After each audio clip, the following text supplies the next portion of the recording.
everybody, Caleb here in the Rosa String Workshop. Today I've got this really nice D41 Martin. This is a 1994 and it's a really nice guitar. It's probably the nicest one I've worked on so far, and especially recently. I've been in the middle of a couple of refinishes and guitars with some serious problems, so this is kind of a nice break from all of that. Not to say that this doesn't have any issues. We got one major issue we're going to try to tackle.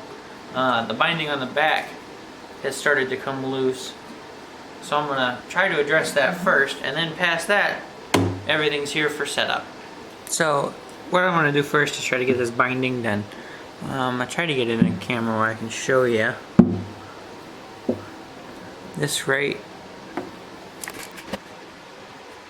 in here is loose. And I'm going to try to glue it back on.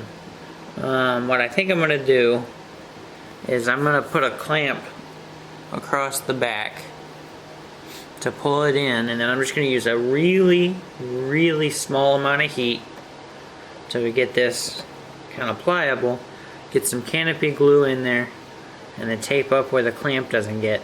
So I'll probably have to put some canopy glue in before I clamp it.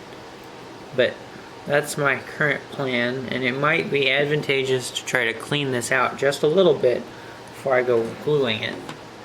So I think I'm going to try to do that.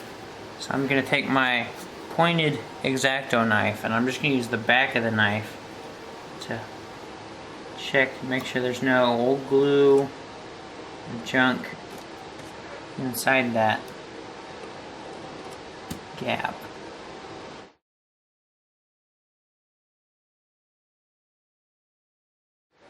Alright, that's looking pretty good. So I'm going to go ahead and get my clamps ready. My single clamp is what I'm going to use. Got a couple of pieces of leather I'm going to stick on the top just in case. So I'm going to stick some leather on each end, and I'm just going to clamp this in. So I guess the first thing I'm going to do is get just a touch of canopy glue in there.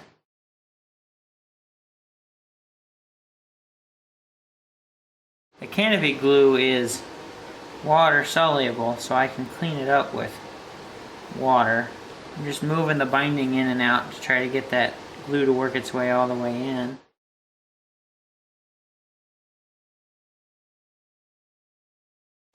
I'm going to get a little cloth, a rag to clean it up.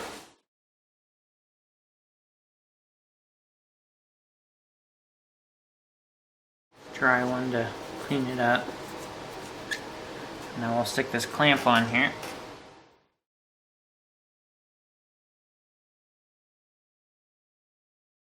Alright, that's looking good. Got just a touch of squeeze out. So now I'm going to get the heat gun. And right now this is set as low as it'll go, which is basically just warm air. Turn it up just a hair. Barely warmer than my breath.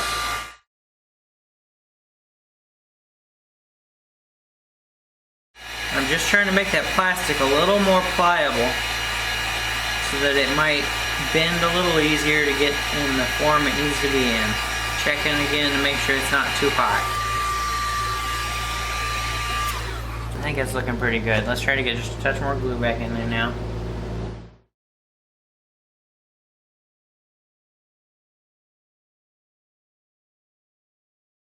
Clean up the excess. Alright, so now I'll get the binding tape out and tape up what I got.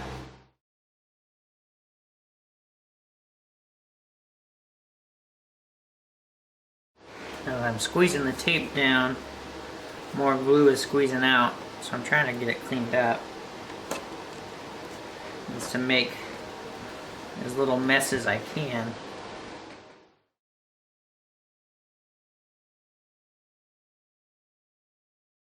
There we go. That's looking good. Maybe just one more piece in there. I'm trying to get this as tight as I can get it.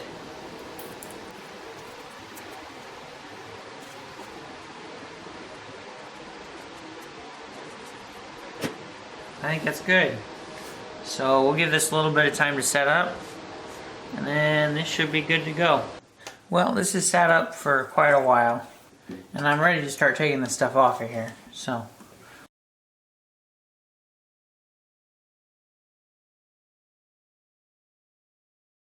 I figured there'd be a little bit of glue I'd have to clean up. It would squeeze out under the tape. The binding is definitely well stuck, so that's good. I'll bring you in. There we go. Well, it's definitely stuck back to the body. I've just got a little bit of that glue squeeze out. And even with just my fingernail, I can knock it off of there. That canopy glue is pretty rubbery, so it comes off with some just easy scrapes. Mostly. As I say that, it's beginning to disagree with me. So I'll try a little bit of water.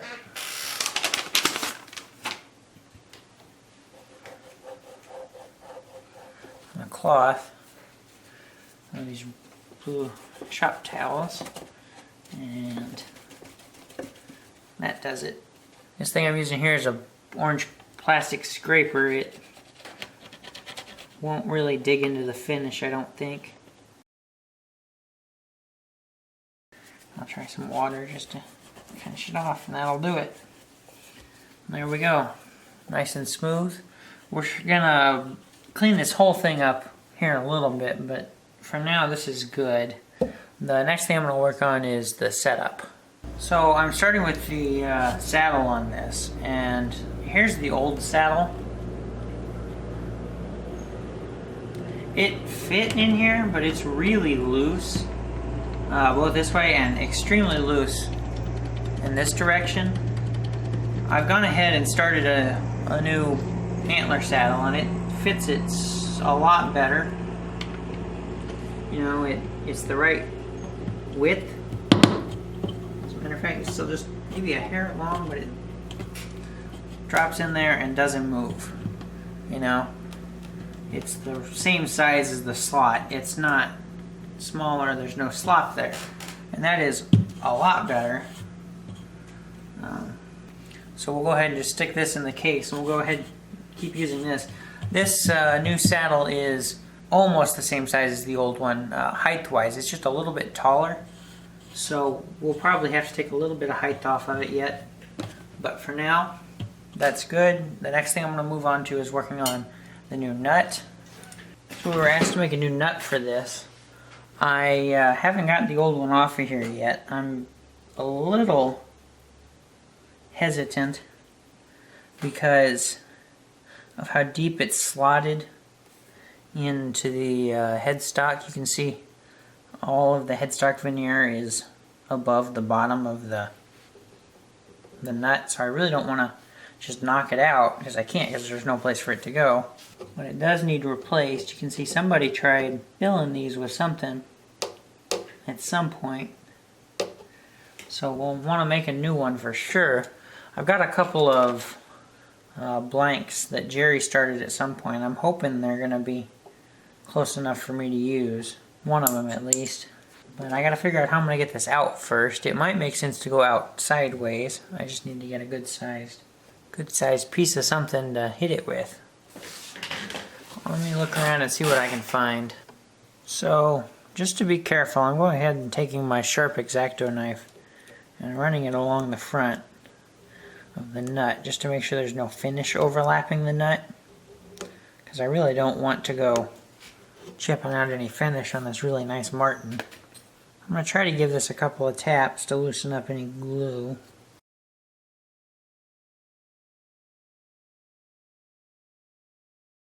Not having a whole lot of luck. I may be a little stuck here.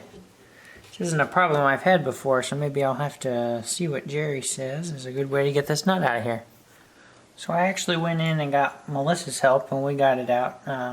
What we ended up doing was setting the guitar on its side using this little piece of aluminum, and I tapped it against it, and I had to basically tap it all the way out. It was in there tight, and yeah, I can't get it back in from above. Now that it's out, I'm going to get some measurements off of it and use them to make the new one. So I'll probably just go ahead and use one of these pieces. one of these kind of blanks that Jerry had started, because they're definitely wide enough and long enough. I think they both are, so I'll just pick one and I'll go with it. It'll save me a little time from digging through the pile of antler we've got. So I'll get started making this. I'm going to get some good measurements off of here. That'll get me going. So I've got a new blank fitting in there. Here's the old nut. This new one, it doesn't move once it's in there. You know, there's no play in there, but it comes out. So that's good. Once it's in there, it's going to be in there, but while I'm working on it, it'll actually come out. So the next thing I'm going to get doing on this is working on the top. I think it's still a lot taller than the old one is. Yeah. So we're going to take some height off the top. Looking at the old one, those grooves are a little deep, so we could probably start at this height, and if these are a little low, which it looks like they were filled at some point, so maybe they're just about right, but we'll start at this height and then we can take it down and make those grooves not so deep. But I know that this height is probably enough to be good, so we'll do that. We'll take it down to this height, which I've been marking on the back of the time card for this guitar, the measurements there, and that's 310 thousandths tall. So I'll take this over to the sander and make it 310 thousandths tall. And then I'll probably go ahead and start this bevel on the sander as well. So I'm pretty happy with the way this nut is coming. I'm getting it shaped. I'm actually pretty much ready. I want to glue it in. I think I'm just going to use a little bit of the superphatic glue. So I'm just going to put about 2 dots, one on each side.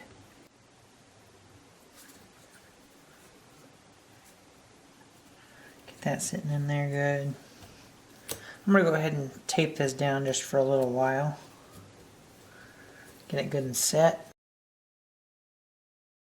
And then here shortly we will work on getting grooves in that new nut. On the same piece I was marking measurements on, I got the nut spacing off of the old nut marked, so I can just line it up and get it onto the new one when we're ready for it. So we're going to give this superphatic glue just a little bit of time to set up, and then we'll start working on making some grooves.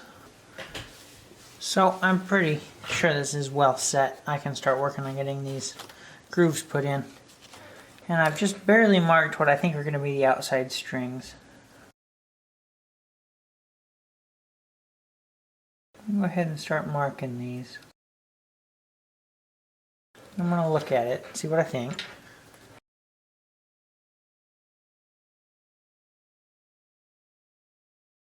So I don't suspect that this has any high frets. I bet that it's probably pretty good.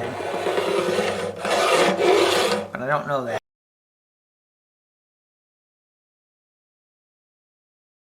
That being said, I think it's pretty good. There are a couple of them that are looking a little flat, so I'm going to go ahead and go through with the crowning file and crown them. Do the regular polishing of them and so on.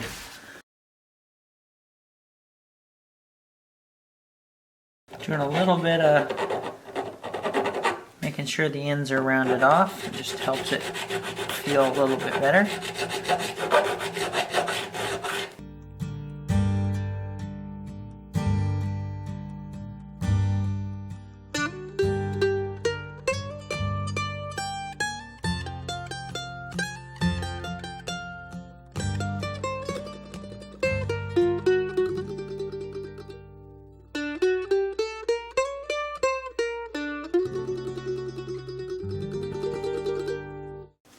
Alright, now what I'll do is I will get out the fret guard, and I'll find a piece of 400 and some 600 and some 1200 and more if I can find it. Alright, so I've got a piece of 400 and I'm going to start working on polishing these up, and I'll go through and hit them all with the 400.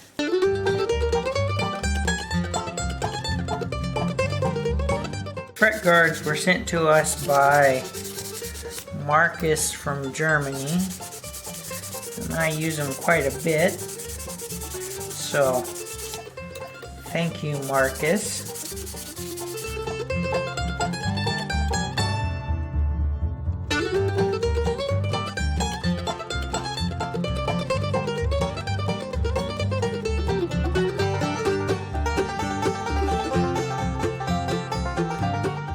Now I'll come back with some 600.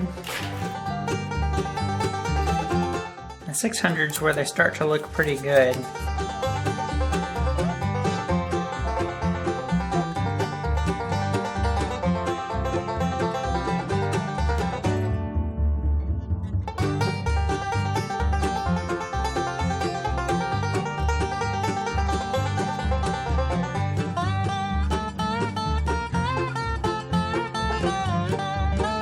Alright, so that was 600. Now I'll come back with some 1200.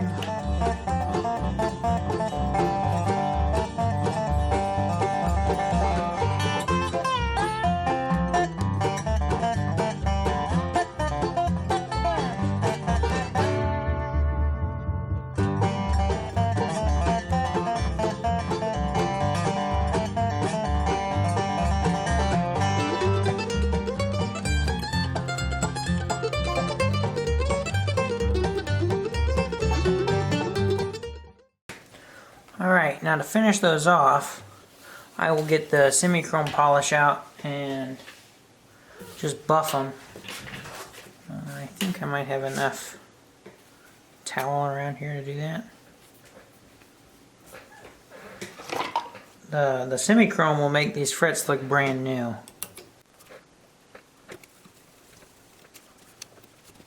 Yeah, I don't know how well you can see that, but the shine on that first fret compared to the second. They're smooth. They're both really smooth, but the first one just shines. That semi-chrome just gives it a mirror finish. So I'm going to go through and finish these off. Well, with a quick wipe down from the Be Good wood oil on the fretboard, we're ready to get going on these nut slots. I've got all the files out for it, and these are the StewMac nut slot files. They are 56 to 13, which is plenty big for the strings we're going to be using. I'm just barely getting these in here. I'll do most of the depth once I've got the strings started. That way I have an idea of what depth I'm taking them to, which is almost my next step. As soon as I get these slots, I can get the strings in them, and I can tune it up to pitch, then I'll know how high they are. Alright, so let's go ahead and get these strings started, I guess. Now comes the hard part of untangling them.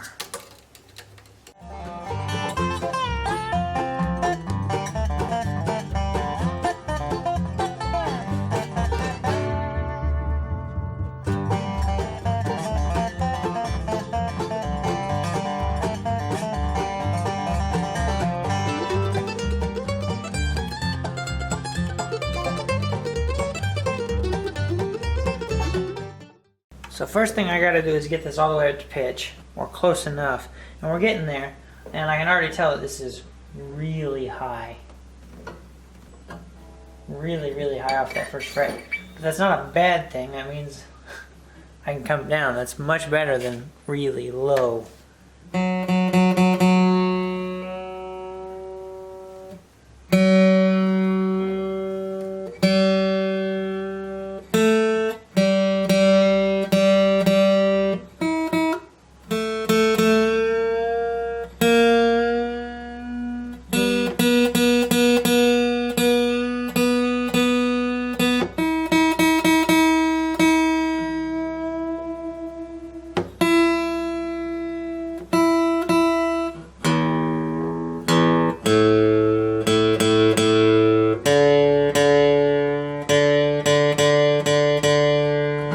So now what I can do is I can take this is the 18 thousandths red pick, and get each string individually. I'll start with the low E string.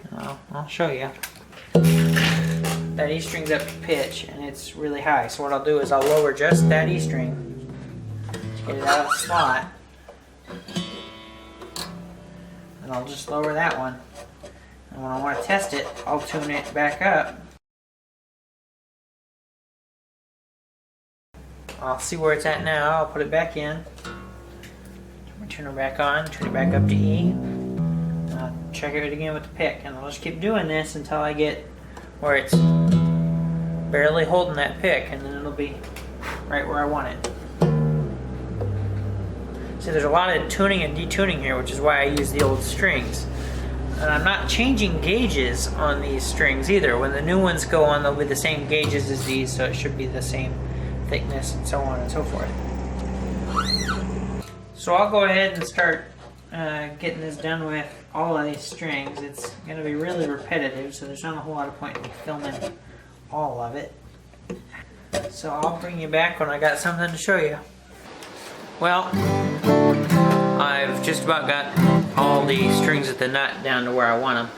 The nut needs a little bit of rounding off now, because as I got it deeper I had to take some off the height of the nut.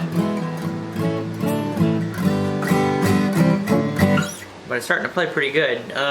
The next thing I need to do is check the height of the 12. Now I didn't take all the strings all the way down to the first fret, because if I lower the saddle it will move it a little bit. So I don't want to take these all the way as low as they'll go, move the saddle, and then they'd be too low. So they're almost there, but not quite. Let's see, we are right at 90 thousandths on the low E, and right at 85 thousandths on the high E. So it's pretty good, you know, it's passable, but I think we should lower it just a little bit more. Probably about 10 thousandths on each side. So about 20 thousandths off the saddle, and I think we'll be sitting right where we need to be. So we can go ahead and get that saddle out of there.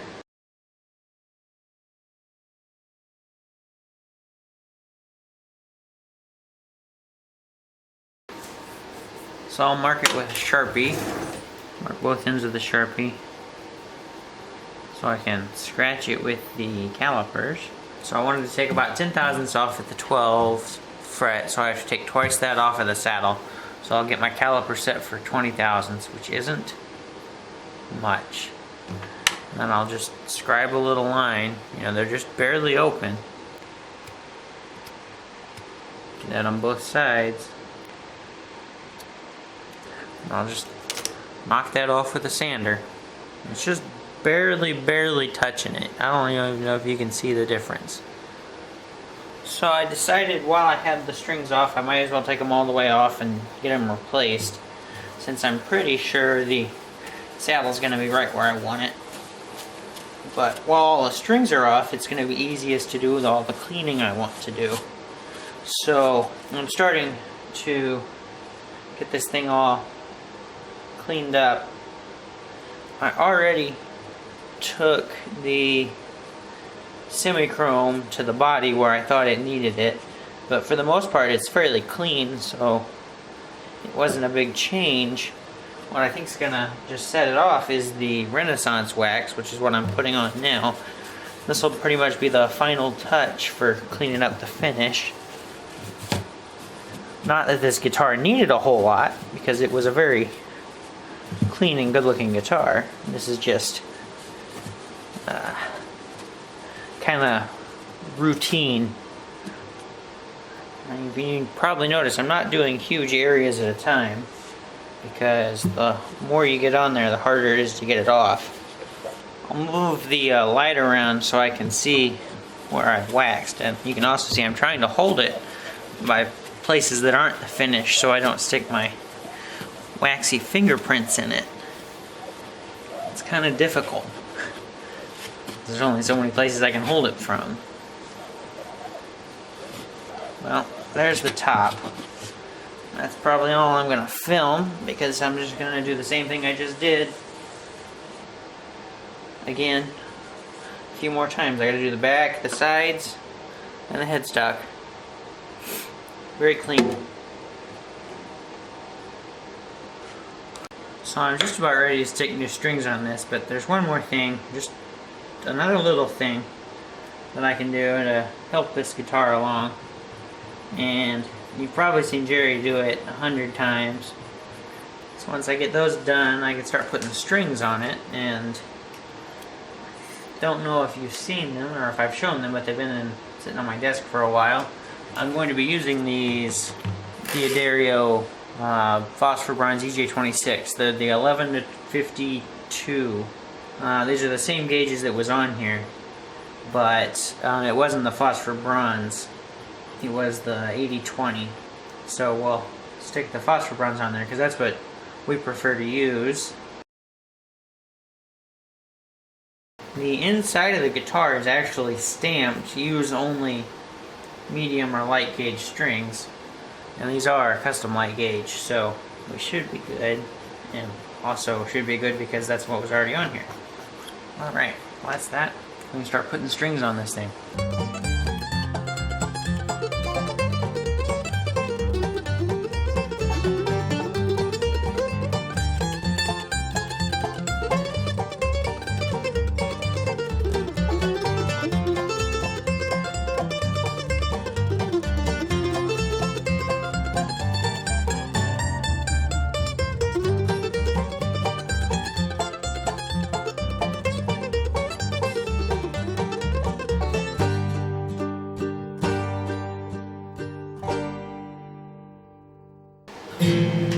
Alright, now I just gotta get it up to pitch.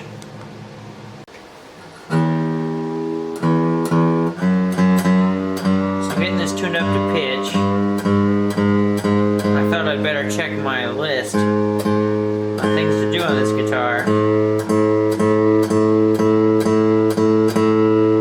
Jerry wrote this list when the customer was here, and I kind of thought it was funny. It says, want action low without buzzing. The reason I think that's funny is because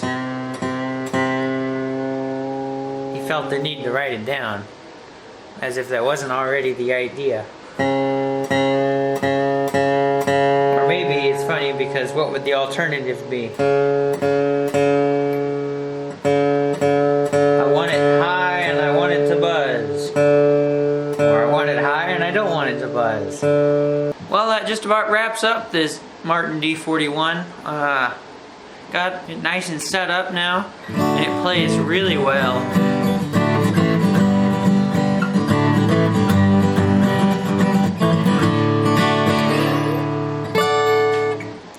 The other thing we did was we fixed that back binding that was coming loose, and it is looking good. You know, it's nice and well stuck back down there. We've definitely put this guitar in a much nicer condition than when it came in, and it was really nice when it came in, so I guess I'm going to try to play a little something.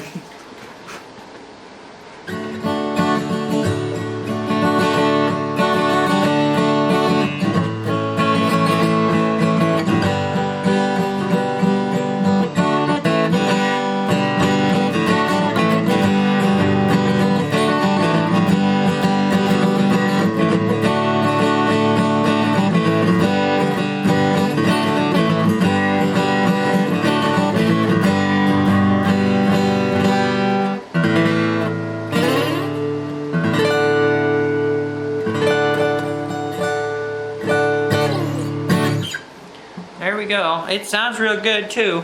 One thing I still need to do is just make sure I've got all the little bits of dust cleaned up off of here. The putting the strings on and moving through the nut have moved a little bit of dust around, but besides that, it's all nice and good. I'm going to set this aside for Jerry to look at before it leaves, but I hope you enjoyed watching this little bit of setup and little bit of repair on this nice Martin. If you did, a thumbs up would be much appreciated, and if you haven't already, a subscription would be even more appreciated. Thanks for watching.